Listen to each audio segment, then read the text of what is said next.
Massey Show. And here's your host, Chris Massey. It's a weekend night. I'm doing what I always do.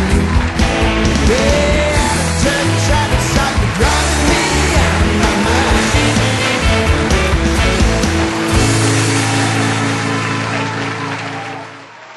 Hey everybody, I'm Chris Massey and welcome to the Chris Massey Music Show here on the American Hearts Radio Network. We're coming to you live tonight from our studio here in downtown Atlanta, and tonight is episode 8 of season 3 in the 46th episode of the Chris Massey Music Show. We are glad you are all watching. Al, my friend, how you doing? You doing all right? For president. So you've been gone, man. I mean, were you on the road with the SOS band, or? Yeah, we were in Chicago Saturday. Saturday. Yeah. Draw a big crowd up there. Ohio players. It was nice. The Ohio. How many original guys are in the Ohio players? Oh my goodness. I don't know, man. I would guess, if I had to guess, because Sugarfoot he passed. Right. I'm thinking there might have been 1, 2, maybe 3 or 4. How about that hot chick that used to be on all those album covers, man? They bring her with them when they go on tour? No. There you go. No. Well, I've had kind of a slow month. We did a show at the first of the month at the Whistle Post in Conyers, this little honky-tonk. We play up there a couple times a year. Yeah. And but this month I got a show on September 10th at the Avondale Town Cinema. Nice. Haven't played there in a long time. The place just recently reopened. And is that Mike? I'll tell you what. Excuse me. It wasn't Mike. It was somebody else. Anyway, we're playing there. And then September 24th, we're going to Milledgeville, Georgia. There you go. Play a bar called Cowboys. Oh, okay. Down there. They got a state prison over there, though. Mental hospital. Okay. That's where the state mental hospital was. Don't make the wrong turn. And they have a college down there. So anyway. Oh, all right. Well, let's see what's happening. Okay. All right. As of right now, Hillary Clinton has a commanding, comfortable lead over Donald Trump. She is leading in the national polls. She is leading in the swing states. In fact, the only demographic she is not winning is the white folks with no college education. That is the only demographic that she is not winning at this time. Now, I'll tell you, I've probably got about 1,400 friends on Facebook, and I'm going to say that probably 80% of them are Republicans.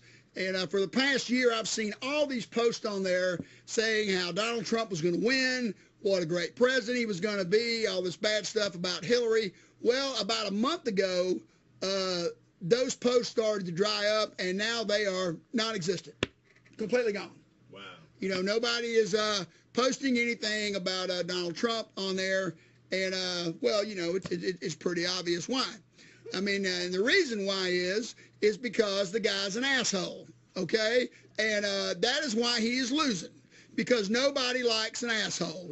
Have you ever heard anybody say, hey, man, I'm going to introduce you to my friend John. You'll really like him. He's an asshole.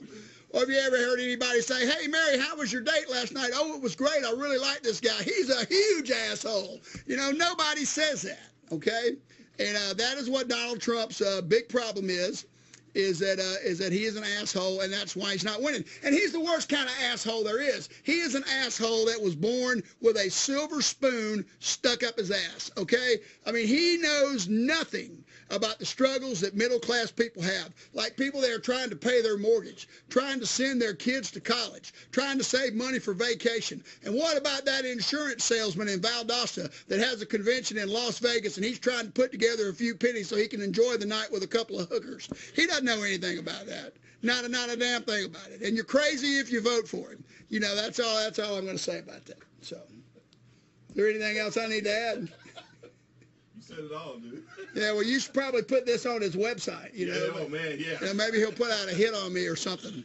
Or something like that. Well, anyway. Send it to him on Twitter. That's right. But anyway, the election is going to roll on, and there's going to be a debate on September 26th. And it'll be interesting to see if Donald shows up, because if the polls stay where they're at, he has nothing to gain by showing up at this debate. So it will be interesting to see if that happens. Okay, So we have got a great show tonight. I have got former frontman for the Swingin' Richards and singer-songwriter Chris Edmonds is here tonight. So stick around. We'll be right back. It's going to be a good one. Hey, I'm Leon Smoker. And I'm Rachel Jordan. And I'm Moses Moe from Mother's Finest. And you're watching the Chris Massey Music Show. Hey man, you remember that time with the new guy opened for Aerosmith? I do. Man, that was awesome. Boys got the drinks going round. I ain't got no worries and the work's all done, and I ain't going home. I'm having too much. Hey everybody, I'm Leon Smoker and welcome to Video Spotlight. This is a new part of the show that they're letting me do since Rachel Jordan ran off and moved to Minneapolis, Minnesota. Tonight's Video Spotlight is a song called anyway, it's by a band called the Blacktop Rockets, and I believe the song is called You Got Nothing, and it's on their new album, Go. So anyway, I hope you enjoyed the video, and right after the video, we'll be back with Chris Edmonds here on the Chris Massey Music Show.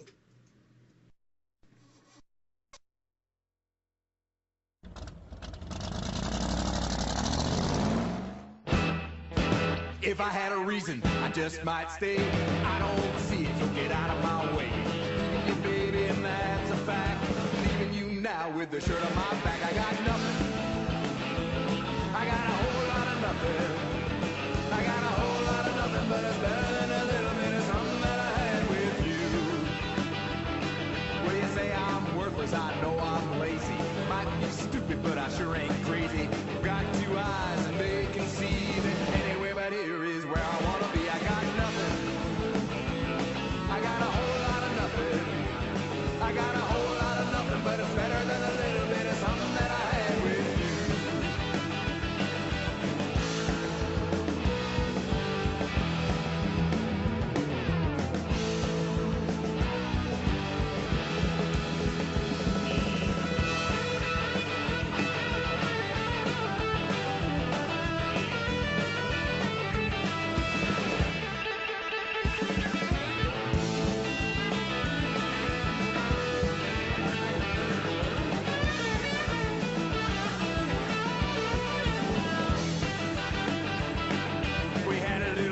It sure felt good. Now you say I ought to leave, and I know that I should.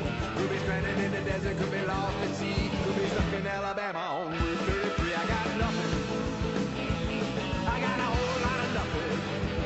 I got a whole lot of nothing, but it's better than a little bit of something that I had with you. If I had a reason, then I just might stay, but I don't see one, so get out of my way. I'm leaving you, baby. That's a fact. Now with the shirt on my back, I got nothing. I got a whole lot of nothing. I got a whole lot of nothing, but it's better than a little bit of something that I had with you.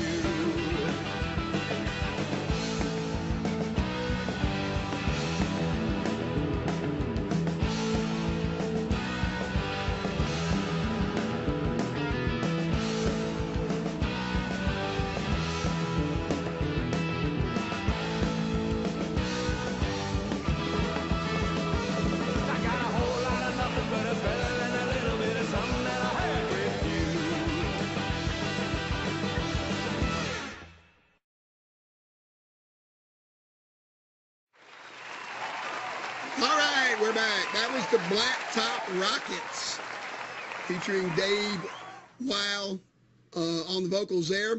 A very fine rockabilly band. And they're going to be at the Summer Shade Festival at Grant Park sometime in August, the last Saturday or the Saturday before the last, maybe next week. Next 2 weeks they'll be there. Anyway, okay. In the 1980s Atlanta music scene, there were a lot of great bands. Among those bands were bands like The Numbers, the Swingin' Richards, and Caesar Speaks. And my guest tonight was front man for all three of those bands. These days, he has moved up to Nashville and is working on getting a publishing deal up there. He's a very fine songwriter. Would you please welcome to the Chris Massey Music Show, Mr. Chris Edmonds. Come on in. Hey, Chris. How you doing, man? I'm good, buddy. Come on in and have a seat. Well, man, I was telling you the other day that when they gave me this gig, I wrote down a list of all the people that I want on the show, and your name was on the list. And it's finally glad to get you here. I'd asked Bruce Smith to hook me up with you. I had asked Kitty Creswell to hook me up with you, and Johnny Daly. And then one day I'm getting my car fixed, and John that runs the Tire Omni, there's your little plug there, John, over in Tucker. He says, hey man, you know a dude named Chris Edmonds, a musician? I said, yeah, I know him. So, and then just by chance, I was in there one day when you were in there, and I finally got you here. Yeah, very good, very good. Well, I'm hard to get in touch with. Well, the big stars are. You know, that's what I hear. That's what I hear. So you told me the other day you're originally from South Carolina. I am. I'm from South Carolina. I lived there through like 9th or 10th grade. Okay. And there was no music in Okay. Anderson, South Carolina. Wow. Okay. No music at all. Uh-huh. But I picked up a guitar and taught myself. And then I finally moved to LaGrange, Georgia. Okay. And I went to college there, and that's when I was an actor in college. Okay. Wow. And I wrote a musical while I was there. So you've always had the showbiz bug. Yeah, always Okay. had that. All right. Just didn't have any way to get it out early. So then that brings you to Atlanta. Yeah, brought me to Atlanta, and I had been writing songs all along because when I first started playing, I couldn't figure out other people's songs, so I just wrote mine. I got you. You know, I got you. So I just continued doing that, and then started the numbers. The numbers over time evolved into the Swingin' Richards. Okay. And then the Swingin' Richards broke up, and I got Caesar Speaks together. Caesar Speaks. Now the Swingin' Richards, we'll have to mention this, was one of the biggest bands of the time at that time. Now, I don't know if you guys realize it or not. You probably did, but you guys and the bands like the Satellites and Baby and the Pacifiers, maybe a little before that time, were really big. And then you had your 688 bands like the Roys and the Swimming Pool Cues and the Heathen Girls. And when I say big, what I mean is these guys could play clubs on Saturday night and pack the place out. Yeah. I mean, they could really pack it out. There were a lot of bands in Atlanta, and I played in one that was more of an in the opening act pool, and we got to open up for some bands like that. But you guys were certainly a headliner, and you played Baker Street. Yeah, we played there forever, it seemed like. Billy Pitts told me y'all did 65 straight nights there. We did. We did. Well, if you guys can and stay they weren't all good nights. If you can stay together after seeing each other for 65 nights, that is something. So Caesar Speaks, and of course had Peter Stroud, who now plays guitar for Sheryl Crow. Peter, if you're listening, you're on the list now too. We need to get you in here.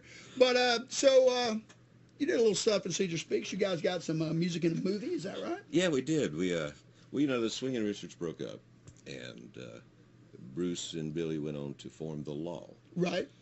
With Johnny Colt from the Black Crowes. Johnny Colt, and I puttered around. I was living in a loft downtown and walking the streets at night. The key to doing a professional TV show, Chris, is turning off your phone. I just wanted to give you that information. Well, see, that's where you're wrong. This is not professional. Oh, sorry. Well, of course, I'm on it. So that's. And I'll show you my pay stub when we get out of here. Okay, good. So.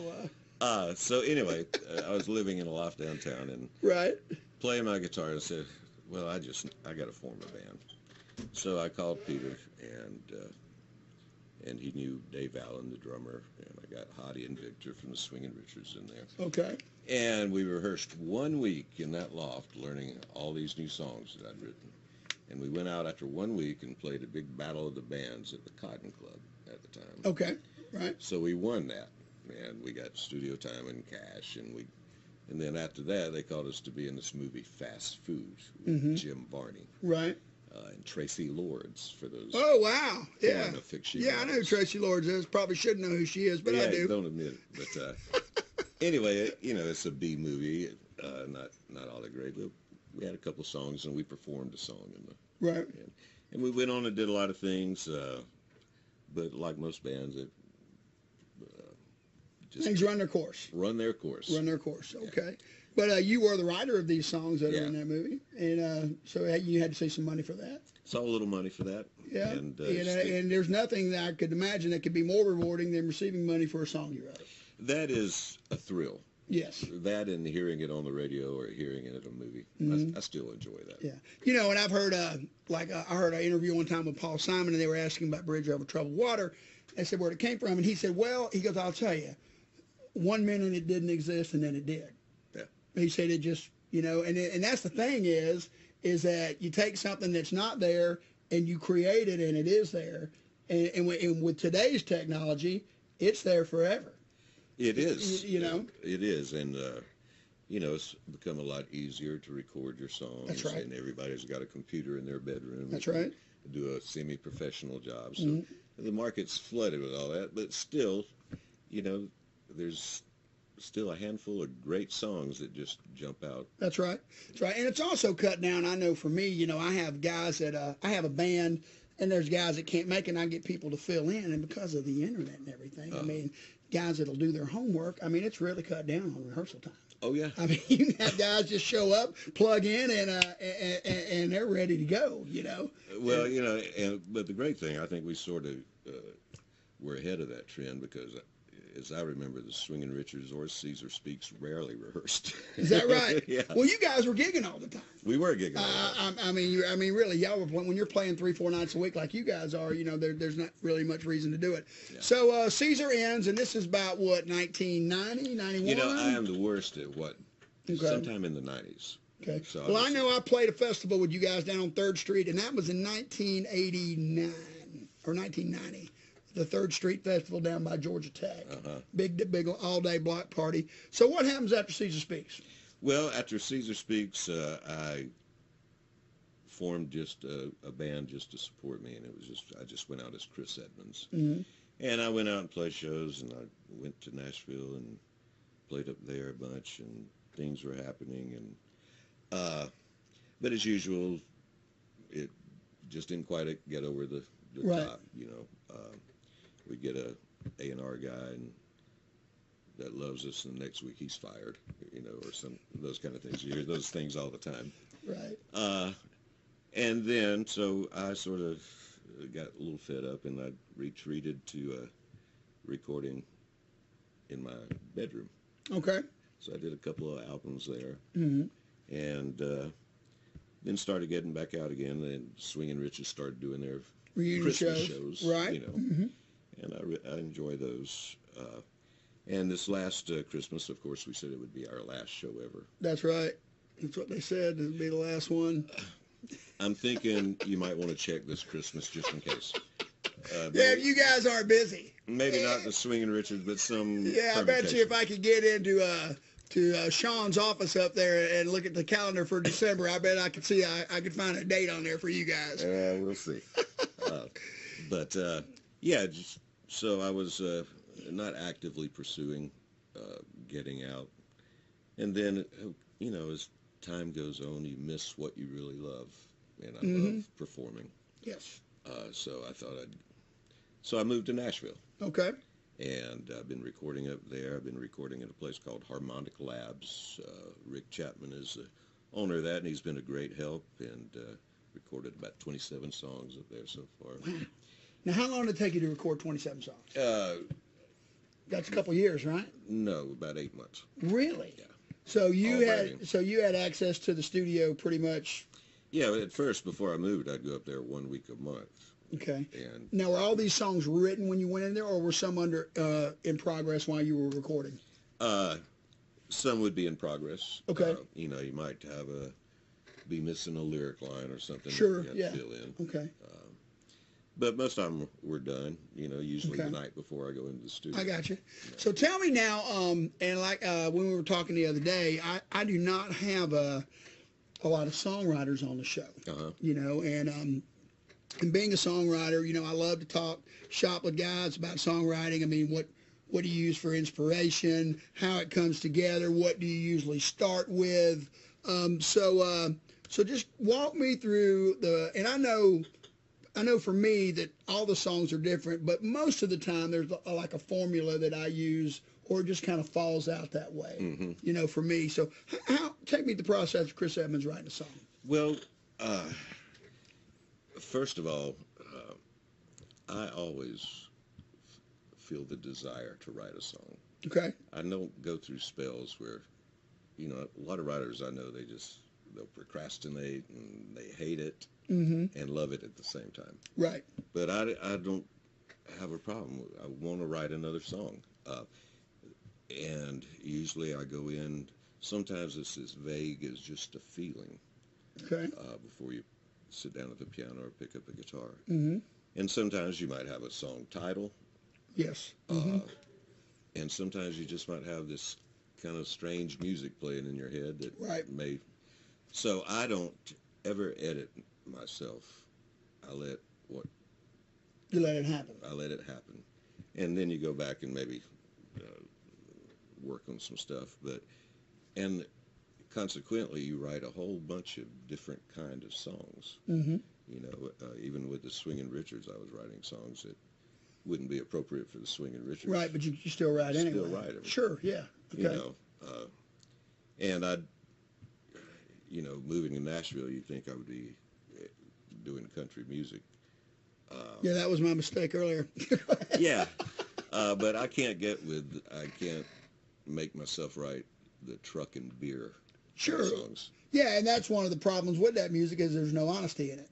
And that's why it's bad art. Because these guys that are writing these songs, they don't know, for a lot of them, never seen a dirt road. Well, probably, you know, although you have to say that in any genre of music, there are always a few good songs. Sure, there is. But it's almost like writing a commercial jingle. It is. You know?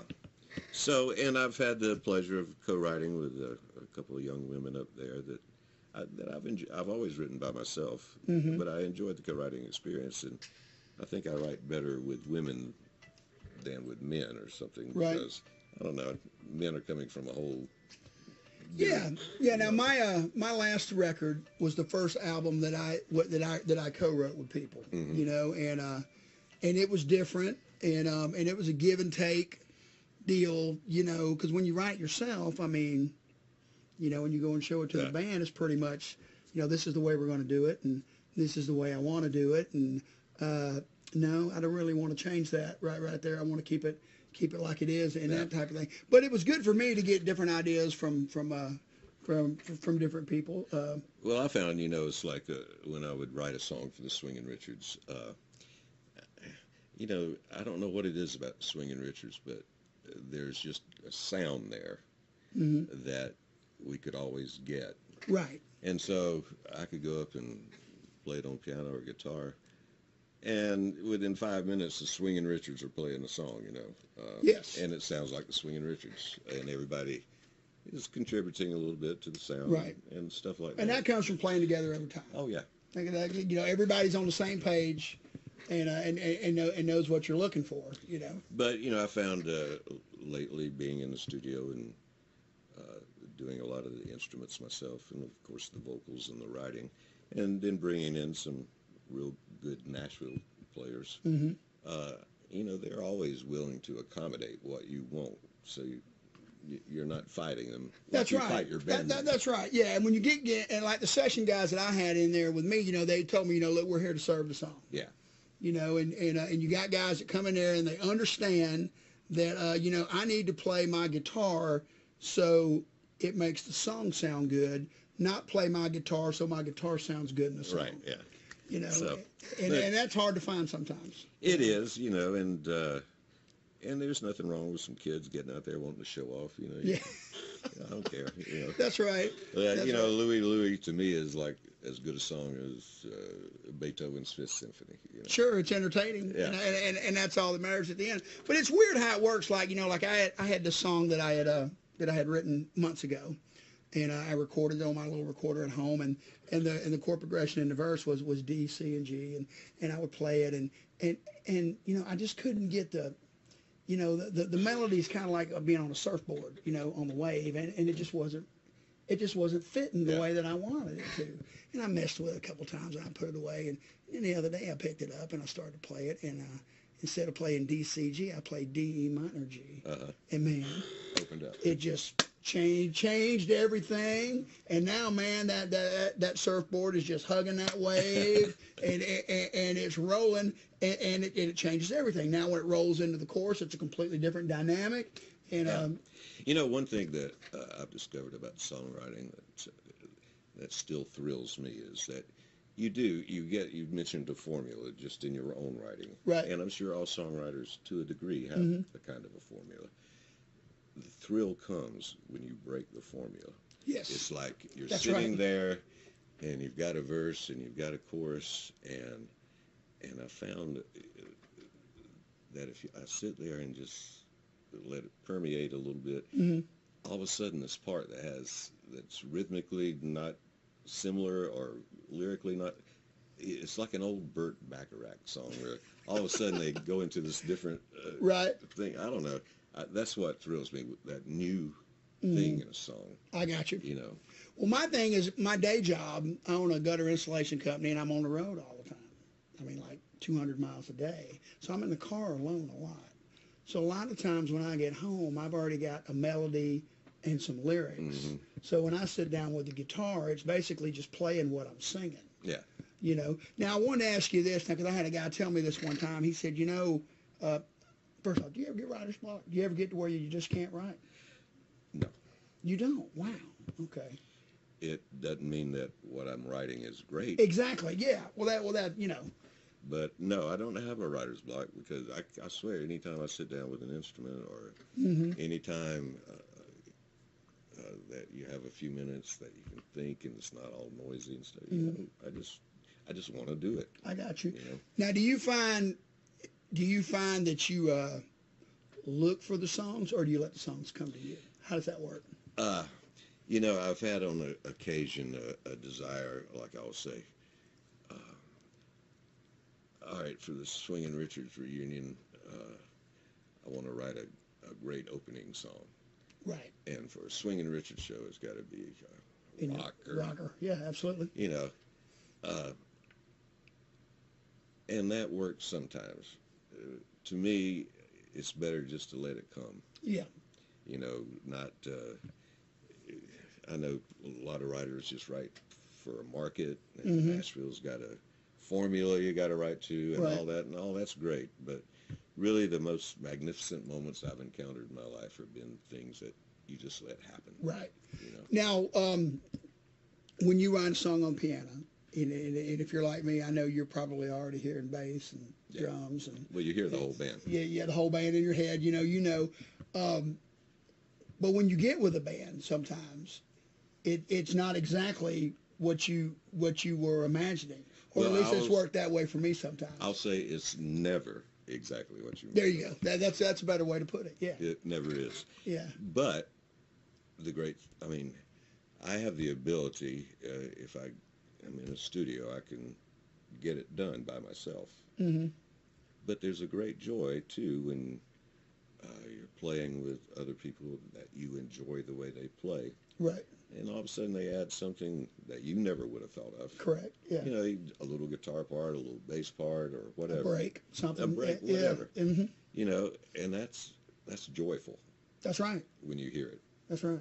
You know, like. And then when everybody's digging it, you know, and then you finally get it up on stage and you play it for people and they like it, or then you record it and people tell you that they like it. Yeah. And then you think back to where you were just sitting there and the idea didn't exist. Well, And now it's something that's making people feel good. I mean, that's about as good as it gets. it is about as good as it gets, and you know, with bands or something, there's nothing.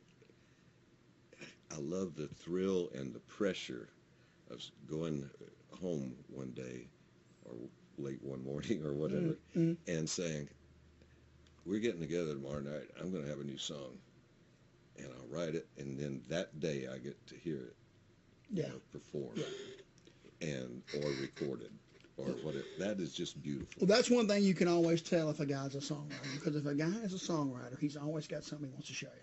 Yeah, that's true. He always does. You know, you'll hear him say, "Well, I've written a song and everything." Well, you know, if you're writing songs, you've always got something. Yeah. That you know, hey, check this out. You know, and nothing's more frustrating to me is when I go to rehearse and I say, well, "Look, I got this new song," and they go, "Well, you know, we got the show coming up, and we really need to work on this and this." and that and the other, you know, and you've been waiting all day Yeah. to hear all that stuff. I mean, you can't stand it. And you know, and I play with a lot of great musicians, but you know, they're not songwriters. Yeah. Well, you know, it's always been funny to me, like when you have a band and you have a songwriter in the band, and pretty much every band that I've ever seen or ever been in, there'll be somebody else that thinks they can write a song. But the true test is always, you got to stand there in front of the 4 or 5 guys or girls in your band, and you got to play that song, and you know that these are going to be the harshest critics that you've ever faced. Well, that sounds a little like something else. You know, that's what I get sometimes. So you've got to have the force of will, right, to play the song and to make them want to play. It's just something you got to project. Right. And every time somebody else says, well, they want to write it, they got a song, well, they'll sit there and they'll just sort of half play it, and they're unsure. Yeah. And that song's never going to get played. That's right. You know? That's right. And you know, and I found that I had a guy tell me one time. I said, you know, I'm not a very good guitar player, and he goes, Chris, that's not true. And I said, well, what do you mean? And he goes, well, you got to be a guitar player before you cannot be a very good one.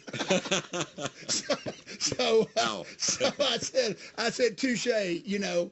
But you know, our what is it? Dickie Betts said one time is that our limitations create our style. You know. Well, gosh, just think of all the happy accidents in writing and performing. You know, the unexpected thing that happens that wasn't quite right on paper. Right. But all of a sudden it works beautifully when you hear it, you know. Well, you know, and I've played with guitar players that can just torch it, you know. And but to me, I've always looked at it that songwriting is really simple. It's not as complicated. You know, you have a melody, you have lyrics, you have an arrangement. And what I've tried to do with write with guys that are really good guitar players that really aren't songwriters is they make it too complicated. Yeah. They make it too complicated. Well, it can't just be G, C, and D. There's got to be something else to it. And when you break down a lot of these songs, you know that it's really pretty basic. Well, I think it's almost harder to write a simple song. You know, it's easy to jazz it up and that's right, and all that, and you're right. The brilliance is in its simplicity. Exactly, is what you hear people say sometimes. You know, and you've got to, for it to be a great song, some guy down the street has got to be able to sit down with an acoustic guitar and have fun playing it. That's right. That's exactly right. I mean, there are exceptions to every rule, but that's why Hank Williams' songs still live. That's right. So tell me where we can see Chris Edmonds perform. Are you going to be around in Georgia anytime? Or? Well, I am putting together, as we speak, a band in Nashville. Okay. And we're going to be playing around, and we'll probably be in Atlanta sometime around the holidays. Okay. And who knows what may happen around Christmas. So. Okay, right, with the Richards. But we'll be around. Now, I know you keep your material pretty tight to your vest, but when are we going to get a chance to hear some of this stuff? Well, probably a song or two pretty soon. Good, okay, all right. And well, I hope you'll keep in touch with me and let me know, because I would love to hear it. I really would. I will, Chris, and thank you for having me on the show. Thank you. Chris Edmonds, everybody. We'll be right back.